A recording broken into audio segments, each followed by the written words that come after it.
Bhogapuram international airport almost finishing stage లో ఉంది. దాంతో తగరపు వలస చాలా వేగంగా అభివృద్ధి చెందుతుంది.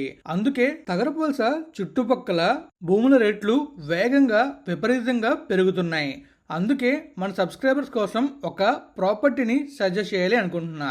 దానికి ముందు మనం తగరపు వలస ఎలా అభివృద్ధి చెందుతుంది, ఒకప్పుడు ఈ ప్రాంతంలో ల్యాండ్ రేట్స్ ఎలా ఉండేవి, ప్రస్తుతం ఎలా ఉన్నాయి, ఫ్యూచర్ లో ఎంతవరకు పెరుగుతాయి, ఇలాంటి విషయాలన్నీ కూడా మనం ఈ వీడియోలో డిస్కస్ చేద్దాం.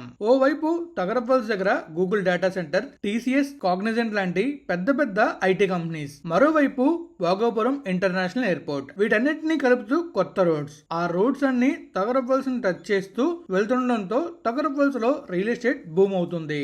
ఒకప్పుడు అంటే 2014 ఆ టైంలో తగరపల్స్ చుట్టుపక్కల 2 నుంచి 3 కిలోమీటర్ రేడియస్ వరకు స్క్వేర్ యార్డ్ 3 నుంచి 4 వేలు దొరికేది. కానీ ఇప్పుడు ఈ ప్రాంతంలో స్క్వేర్ యార్డ్ కొనాలంటే ఖచ్చితంగా 20 నుంచి 30 వేల వరకు పెట్టాల్సిందే. కొన్ని చోట్లయితే అంతకంటే ఎక్కువగానే ఉంది. అంటే గత 10 సంవత్సరాలుగా ఈ చుట్టుపక్కల ల్యాండ్ రేట్స్ విపరీతంగా పెరిగాయి. ఇందుకు రీజన్స్ 2 ఉన్నాయి. మొదటిది స్టేట్ బైఫర్గేషన్, అంటే మన ఆంధ్రప్రదేశ్ రాష్ట్రం 2 రాష్ట్రాలుగా విడిపోయింది, ఆంధ్ర, తెలంగాణ.